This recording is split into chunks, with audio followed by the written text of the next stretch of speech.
Hello, everyone, and welcome back to my channel. And again, it's a good opportunity, and that I am here to give you some updates as I promised in earlier video that I posted, which was last week. And I hope you are having a good time, a good day and night, wherever you live and however you live. It is good that things are going well, and I that's also my wish for everyone to have great time and to spend great time with by yourselves or with your family members, whoever.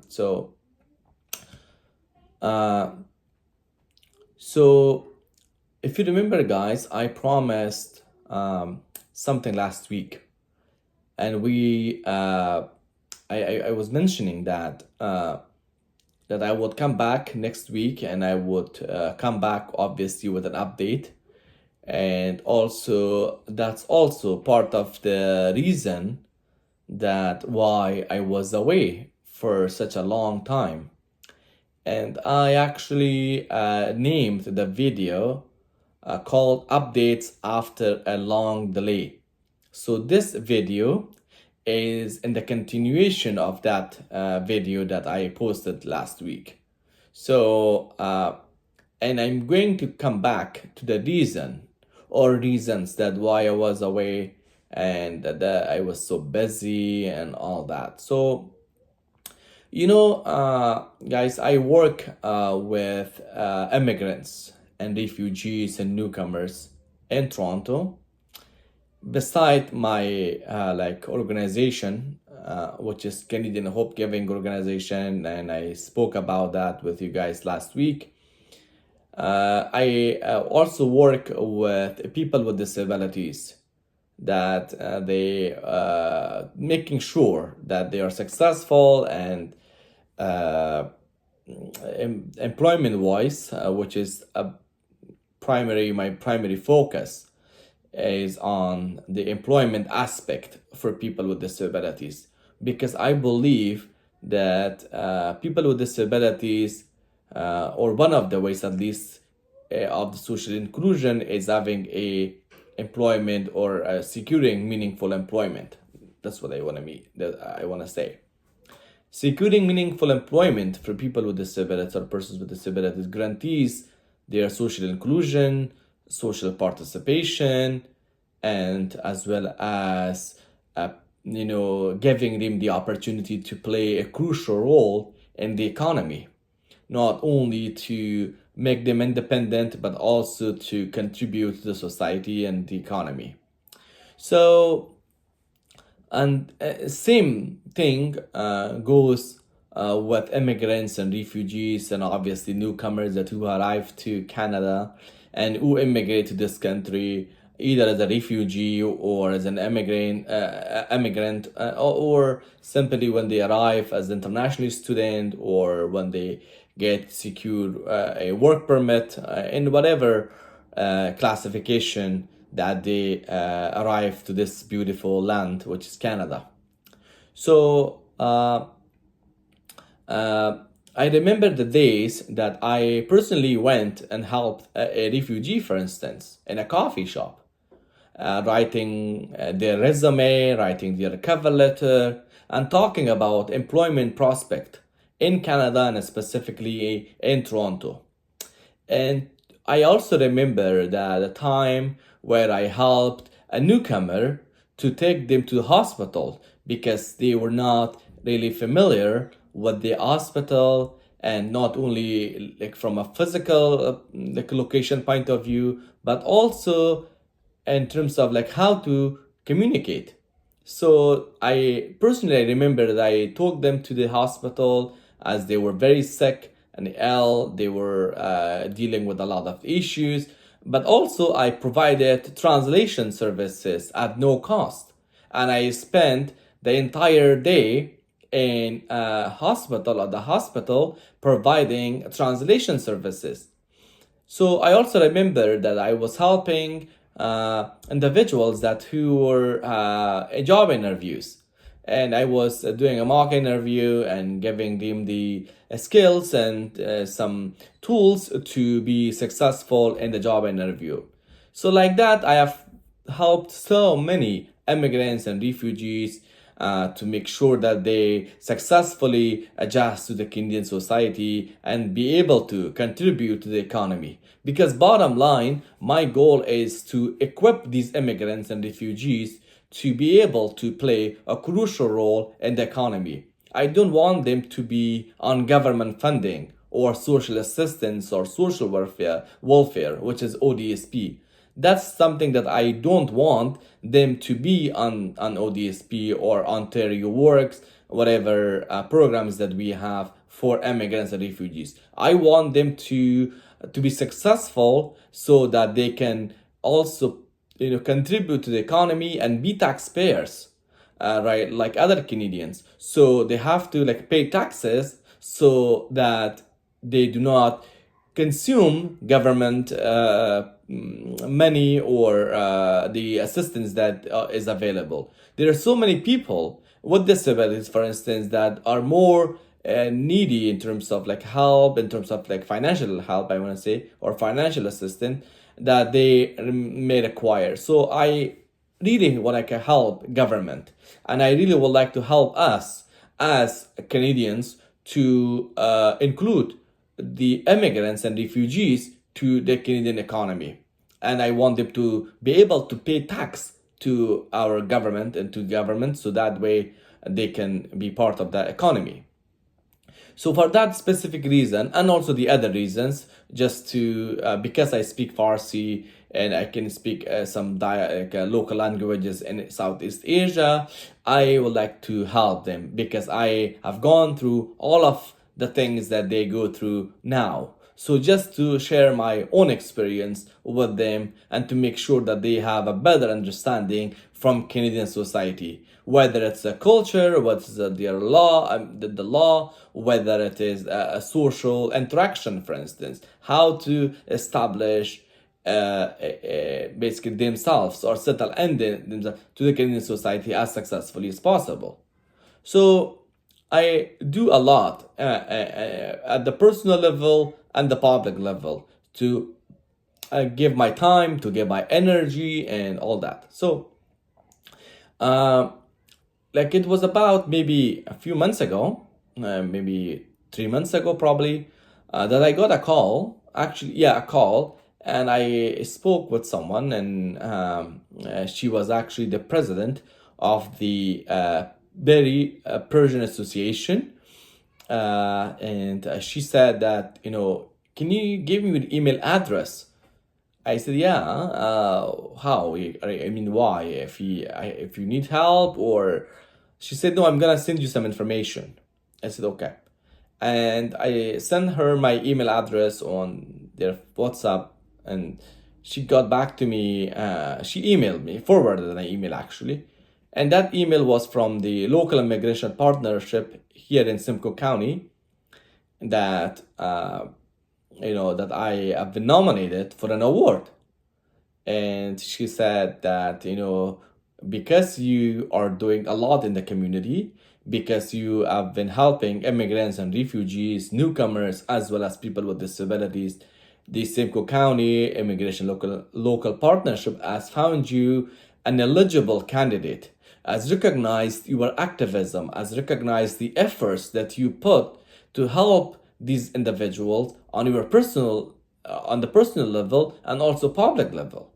So she said that it is something that I'm supporting that as the president of the Berry Persian Association and the founder, and as well as the county itself has recognized that. So what needs to happen now is to put an application on your behalf with the support of Berry Persian Association. So in order to like support your candidacy, and I think one of the requirements is that you have to be like nominated by an organization, and that organization basically nominates you and supports you throughout the application process. So for me, without me not knowing, basically, or not, I was not aware of that. So the Berry Persian Association was nominating me and nominated me and supported me. So throughout some meetings that they had with the Simcoe County. And as a result, we put an application, and whatever the application, there were some questions, obviously, and things like that. So, and after a few, but it must have been several weeks after that, that I got an email from the Simcoe County that we have recognized you, and you will get that award. So for me, it's like, wow, that's amazing. Thank you. That's something that I really enjoy. And it's something that I'm so happy because I have been recognized. And finally, the ceremony was on the in Simcoe County, and it was in October that I got the award. So the award is like, it looks like this, guys. I hope you can see it, and I hope I like this one. So yeah, thank you once again, and it was an honor, a privilege that I was able to like get it, and yeah, so it's amazing. Yeah. So what really tells me this, that in some countries, in some cultures, unfortunately, people with disabilities are discriminated against, like having equal opportunities, against the right of education, right of health, right to like participate to the society, and I'm one of those. So guys, I was born in Afghanistan, and with difficulties that I went through involved a lot of types of discrimination, from receiving education, to access to health, to socially and equally participate to the society. But in Canada, in Toronto, I received an award for my activism, for recognizing my efforts to help people. This teaches me a big lesson. This teaches me a lesson of humanity, that indeed humanity exists in a country like Canada, in a city like Toronto, that recognizes my activism. I'm not discriminated against. Not only I'm not discriminated against, but also I get an award. But also my activism, my efforts to help others are recognized. What a wonderful news. What a wonderful step. I'm not saying this because it has been given to me, but I am saying that how beautiful is this, to recognize someone's efforts despite their disability. A person with a disability, this is discriminated in Afghanistan or in some cultures, but in Canada, that person with a disability is recognized for what they do, for their activism, for their efforts to help immigrants, refugees, and people with disabilities. This is something that teaches me a big lesson, the lesson of humanity, the lesson of human rights and social justice. So it is something that really, really teaches me, and I called it from discrimination to recognition. From discrimination to recognition.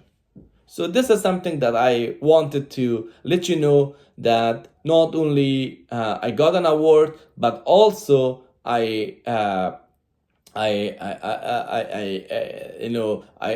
activism was recognized. And when we went that night to receive the award, there were so many people from different sectors, from different branches of government and departments and units, and all appraising me, all giving me respect, and everybody was calling out and loud that well deserved. Again, I'm saying not because it was given to me. Yeah, that's important. But if you do not get me wrong here, I'm not saying that I'm happy that like that. No, it is because that I see that humanity really. I see that how people are recognized without any types of discrimination versus what's going on in Afghanistan, for instance, against people with disabilities. And I'm talking about Afghanistan like 10 years ago or 5 years ago. Now, even it's worse and worse. You know what's going on in Afghanistan. Women are not allowed to go out. Education and all those things is, those problems are on the top. Women simply, half of the society, and half of the constructive society that can play a crucial role are not allowed to leave their homes. I'm not talking about now, this is even worse, but I'm talking about 5 years ago, 10 years ago, that people with disabilities were not getting what they should be getting or what they needed to get. So this is something that, it teaches me a big lesson. And I once again thank the local immigration partnership for the wonderful recognition. In fact, this award doesn't belong to me. It belongs to all activists. It belongs to my family. It belongs to my friends. It belongs to anyone who has supported me throughout my life, throughout my journey. And it is something that I really, really praise. In fact, those individuals that you have helped me a lot. And again, this award is something that recognizes me, but I recognize their efforts to help me out, because I wouldn't be I would not be someone, I should say, if I did not have support from my friends like yourselves. If I did not have support from people like yourselves, I wouldn't be Alias Omid today, or I wouldn't get this prestigious award from the Simcoe County. So again, this award is only a recognition and a piece, a metal piece, but in fact it's something that talks a lot. It goes beyond. So I once again I take the opportunity to thank the local immigration partnership for the wonderful recognition, and also I take an unique opportunity to thank the Berry Persian Association and the president and the founder to nominate me and to make this possible. I really appreciate that. I really do. And I also thank you for listening to my videos and subscribe to my channel. I also thank you that I know most of you know me, and most of you have been part of my life. You have played a crucial role in my life, and you have made me the type of person that I wanted to become. And I can't overlook your role. In fact, I'm very thankful. And once again, it is something that I am proud to say that I have you guys beside me, and that's why I became the type of person that I am now today.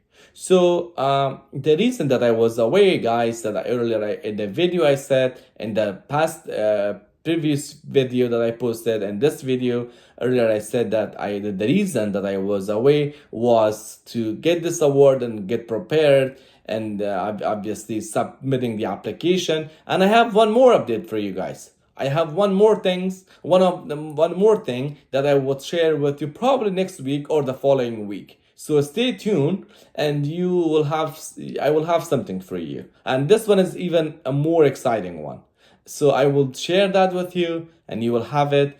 This was the reason that I was away and I was not available. I was not here to record videos for you. And I do apologize about that, because I know sometimes you guys were waiting, and I got a lot of requests from my friends that where I have been and why I'm not recording any videos. So I wanted to have that, and thank you. So you have a nice day. Speech on. And we'll be in touch soon. Thank you so much. Take picture. Stop recording video.